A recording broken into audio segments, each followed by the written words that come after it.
retira de lui la nature de l'homme qui aimait danser, qui aimait le monde, qui aimait s'amuser. Et depuis ce temps-là, il a mis cela de côté et cherché Dieu. Et Dieu était à lui tout ce temps. C'est Dieu dès le début. Voyez-vous, il vous remplit, il vous enlève l'esprit de danser, l'esprit du monde, l'esprit de calomnie, toutes ces choses-là. Et vous devenez maintenant comme Jésus. Vous parlerez comme Jésus. Vous marcherez comme Jésus. Vous chanterez comme Jésus. Et vous serez comme Jésus. Et une parole exprimée se concrétise maintenant à ce moment-là. Et vous devenez comme Christ parce que ses pensées sont en vous. Et mes pensées deviennent les paroles faites chair. Les paroles faites chair, la parole faite chair, c'est le Seigneur Jésus-Christ.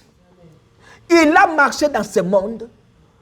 Il a marché dans l'île de Galilée. C'est lui qui est la parole faite chair. Dieu a habité au milieu de nous. Il a mangé avec nous. Il a marché avec nous. Il était avec nous. Il est à nous. Et il sera à nous jusqu'à la fin du monde. Amen. C'est cela, la parole faite chair. Il vous donne l'amour d'aimer votre soeur, votre frère. Il vous donne la joie du salut. Il vous donne un changement total. Il vous transforme.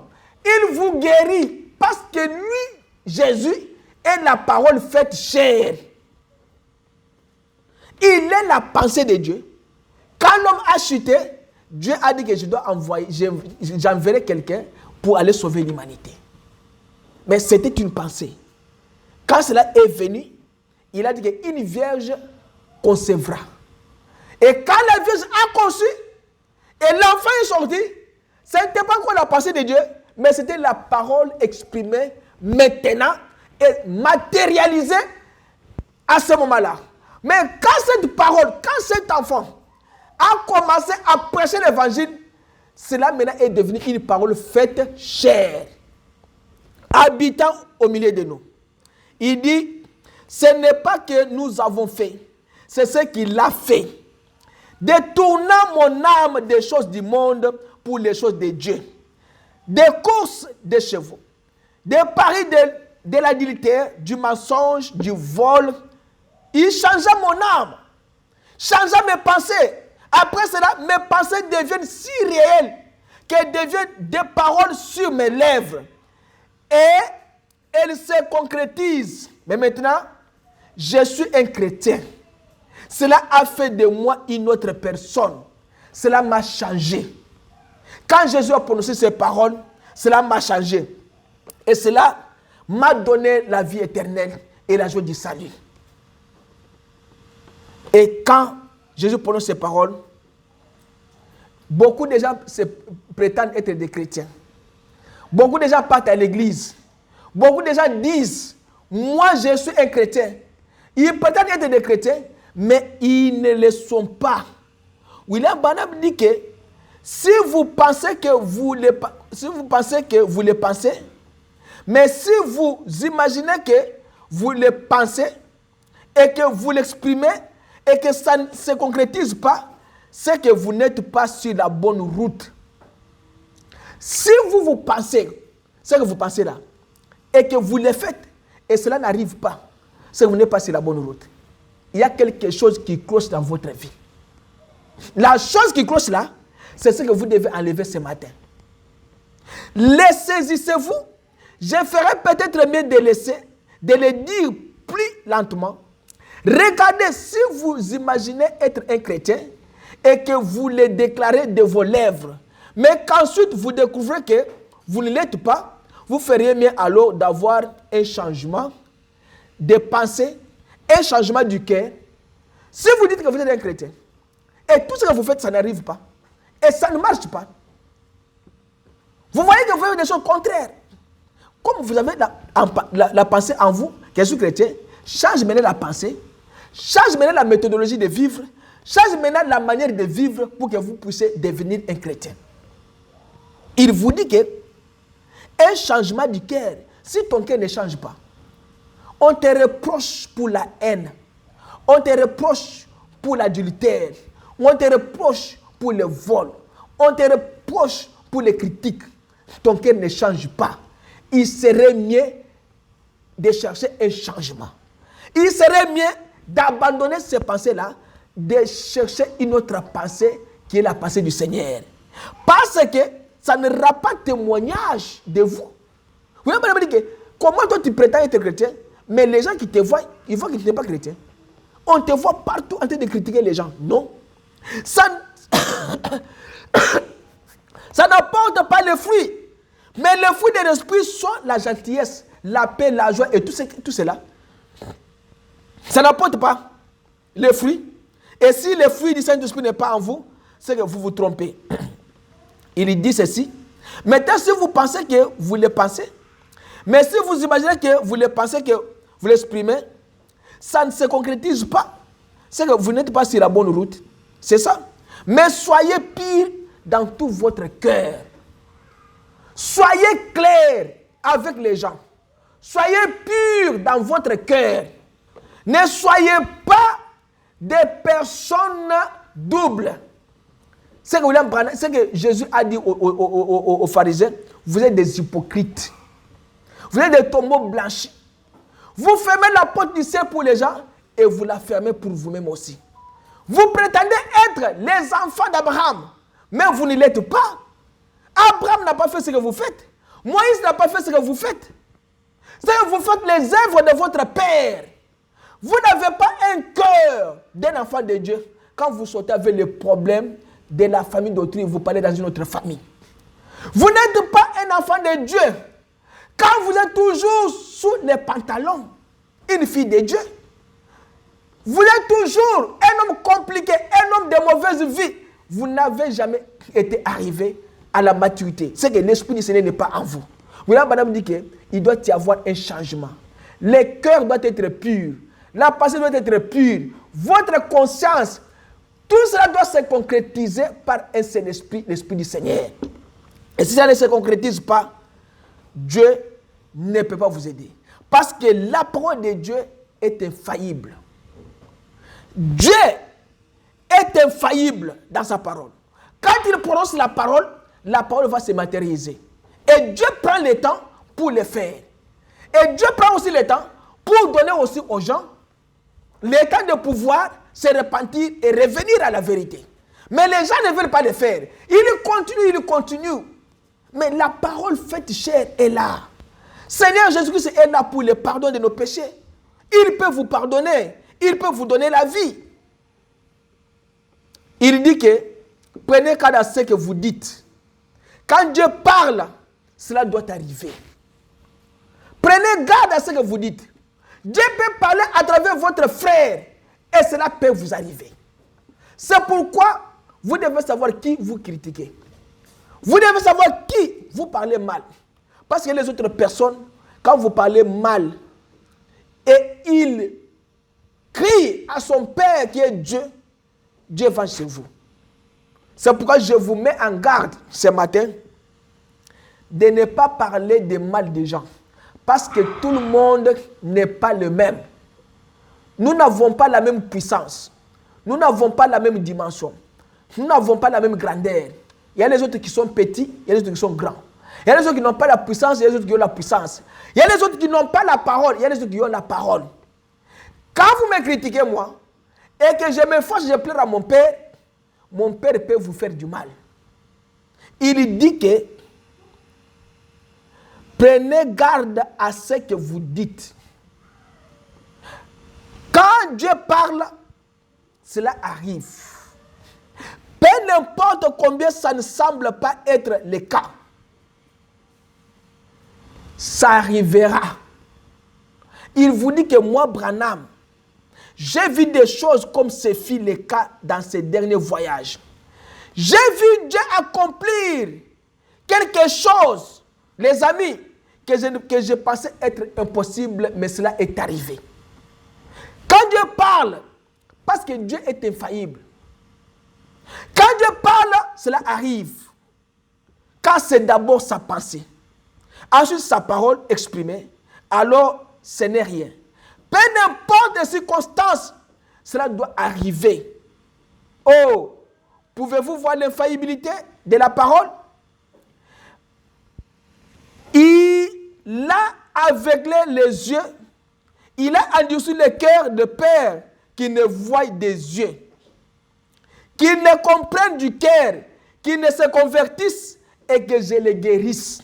Dieu va endurcir le cœur des gens afin que Dieu puisse les punir. Continuez toujours à parler des mal des gens. Continuez à voler, continuez à critiquer, continuez à haïr, continuez à faire cela. Dieu aussi va endurcir aussi vos cœurs afin que vous puissiez continuer de faire cela.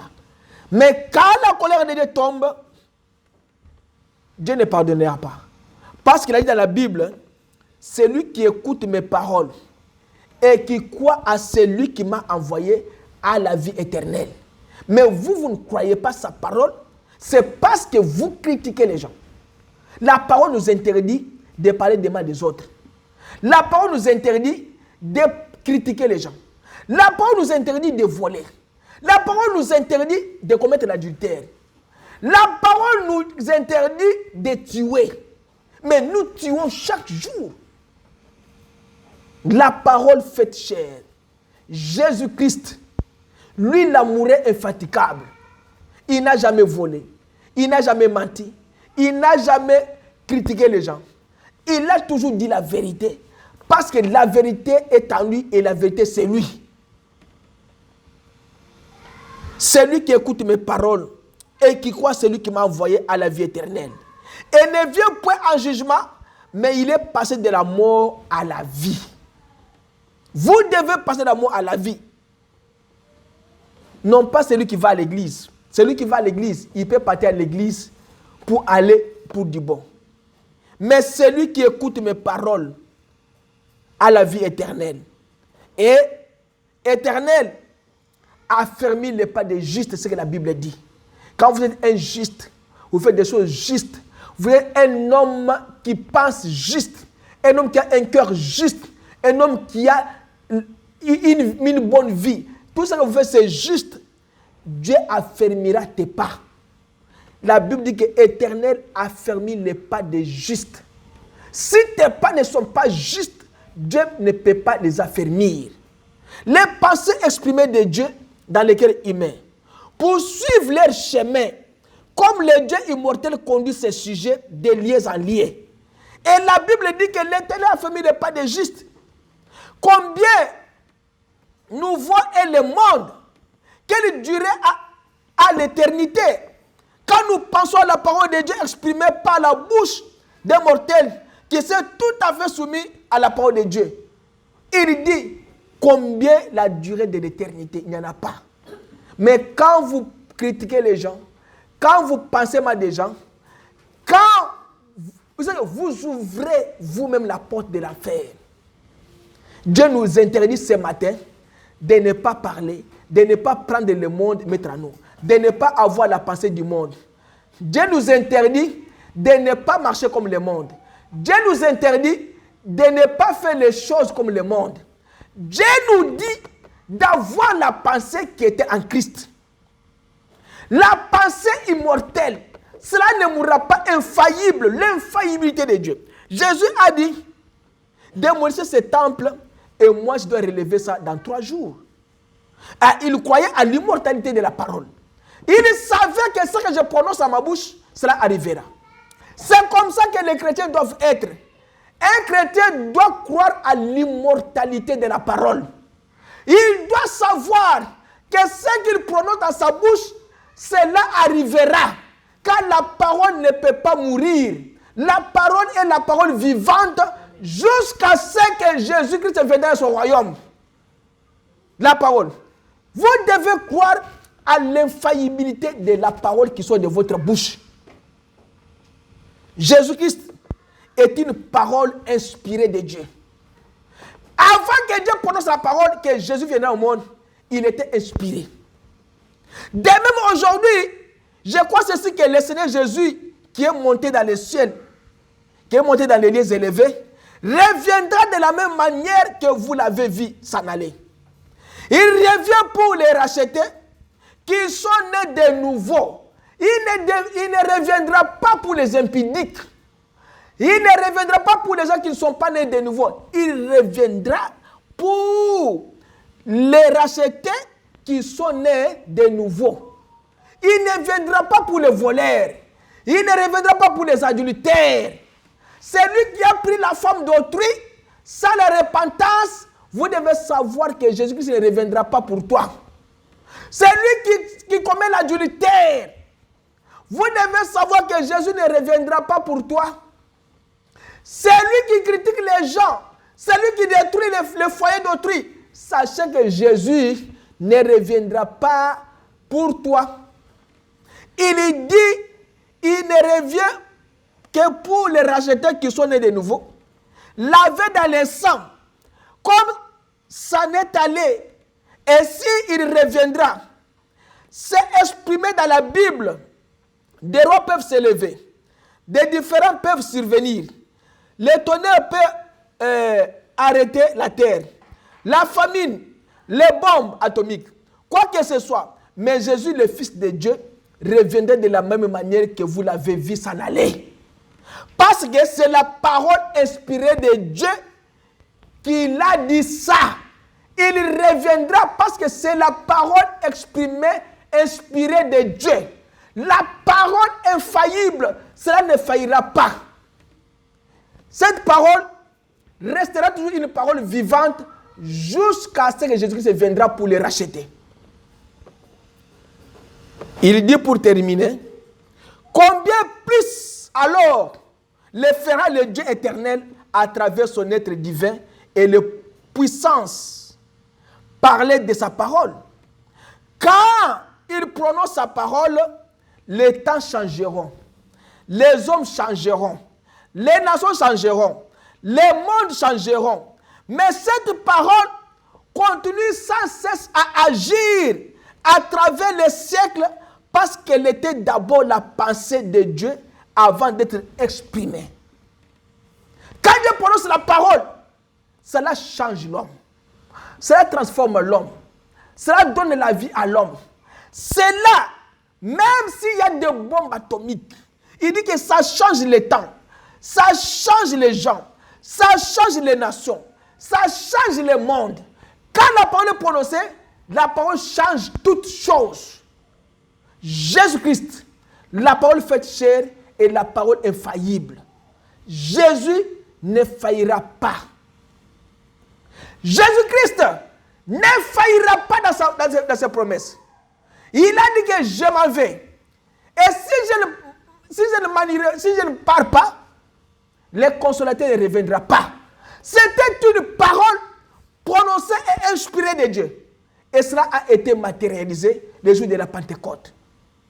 La parole faite chair, ça change. Quand cette parole était revenue sur la terre, sous forme du Saint-Esprit, cela a changé Pierre.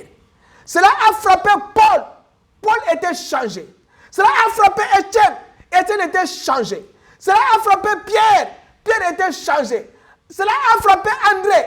André était changé. Cela a frappé Jean. Jean était changé. Cela vous frappera aussi et ça vous changera aussi. Cela a frappé Branham.